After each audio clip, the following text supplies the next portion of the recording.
If you're a short-term rental host, then you know that managing properties comes with its fair share of surprises, some good and some not so good. I've just learned we need a whole new roof, apparently.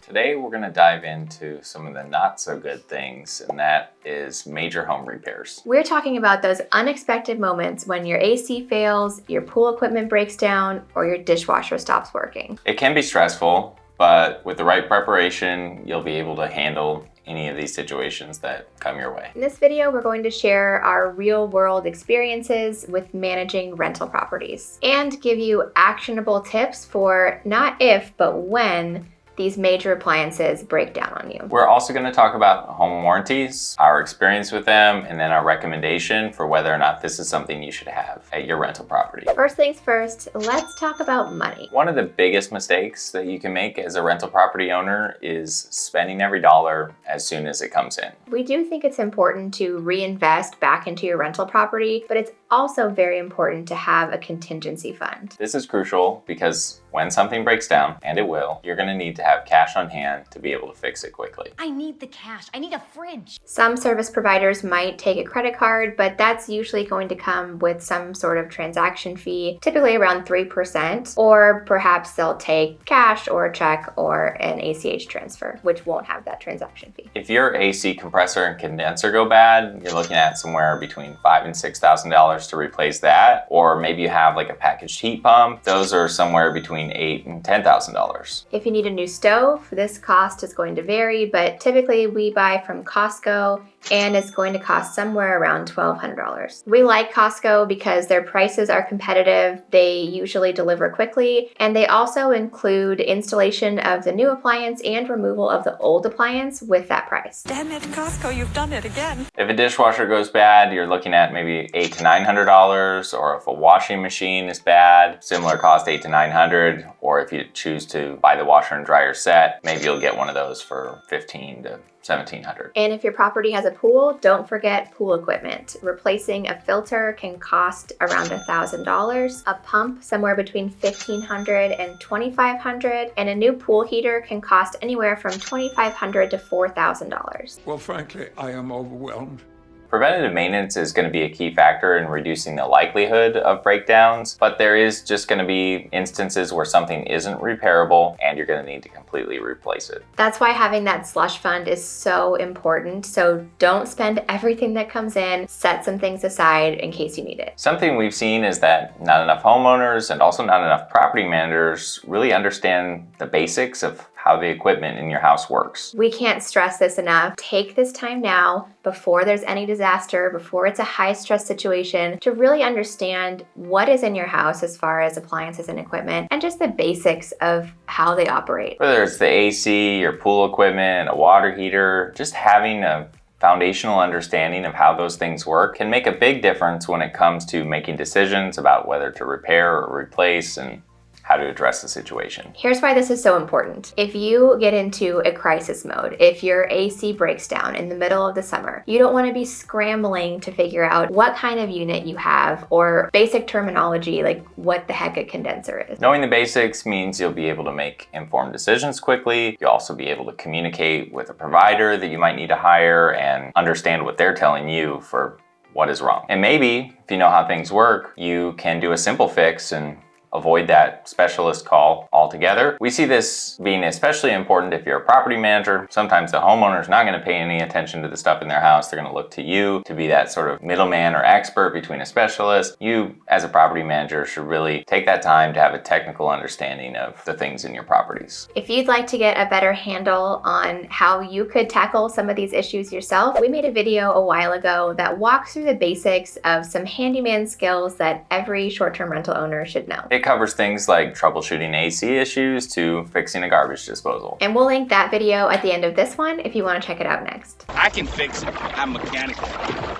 We've been managing properties of our own since 2017 and then properties for other clients since 2019. And in that time, we've seen pretty much all the repairs. More than we could ever fit into this one video. So let's just go over the things that we've seen over the past 3 months this summer. At one of our midterm rentals, we had an AC unit stop cooling, and it's the middle of August in the Palm Springs area, and AC is a critical amenity. The guests contacted us when they felt like things weren't working properly, so we went through a couple of troubleshooting steps with them to see if it was something we could resolve quickly. None of those simple fixes worked when we were talking with the guests, so we called out our trusted AC technician. He checked the unit out and unfortunately confirmed that our compressor had completely shorted out and died. Unfortunate thing number 2 was that this repair was a massive job because it wasn't your typical condenser compressor combo. This house has what's called a packaged heat pump, and that is one enclosure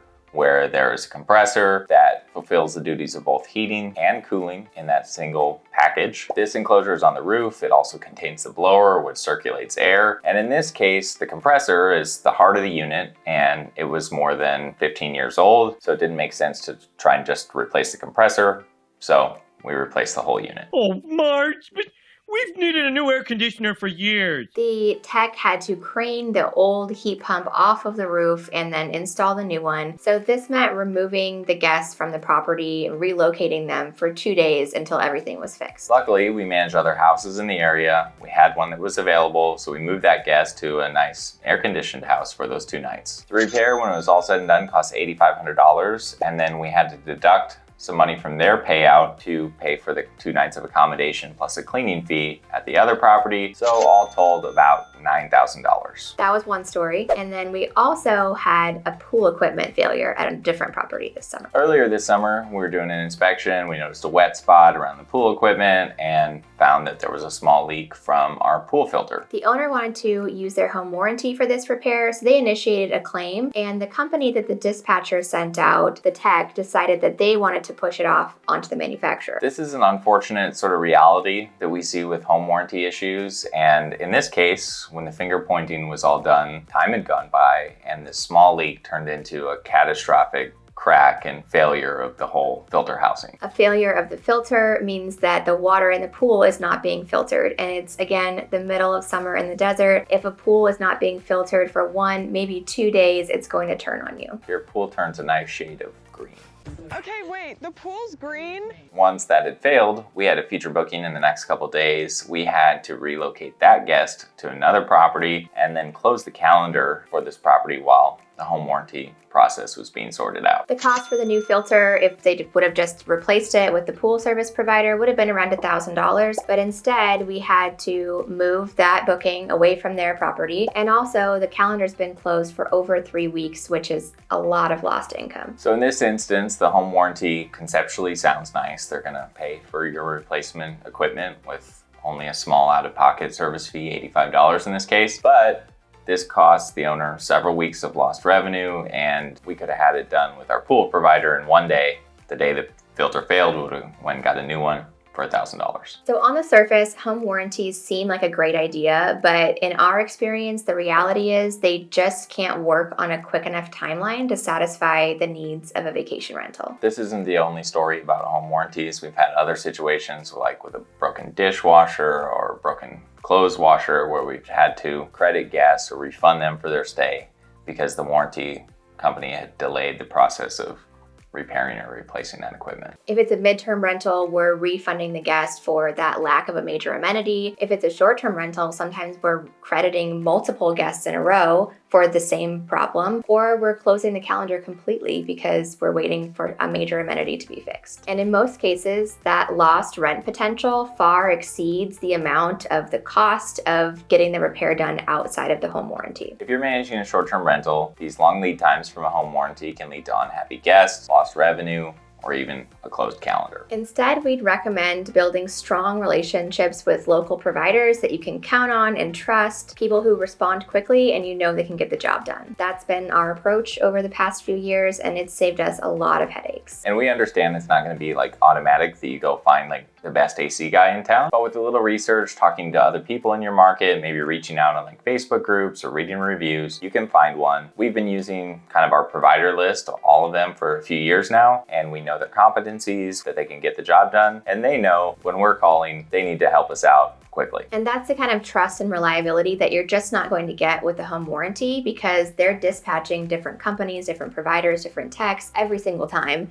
and you never know who you're going to get and what their quality of work is going to be. The key takeaway from these stories is to be prepared. Be prepared mentally, learning what type of equipment is in your house and the general overview of how they operate. Sometimes you're going to find simple fixes for things, but other times you're going to be faced with expensive repairs or replacements. And that's where you need to be prepared financially and having that contingency fund. You should also be prepared for maintenance and schedule regular checkups or maintenance for your critical house systems. A small investment in regular maintenance can prevent or at least delay some of those major breakdowns down the line. And be prepared operationally by always trying to build relationships of a trusted network of specialists and providers. Repairs and replacements are inevitable, but with the right preparation, you should be ready to tackle anything that comes your way. If you found this video helpful, we'd really appreciate it if you give it a thumbs up for the YouTube algorithm. And feel free to ask any further questions or leave your own experiences in the comments. We'll link that handyman video here on the screen you might want to watch next. I'll also put a link to it in the description box below. Thanks for watching, and we'll see you in the next video.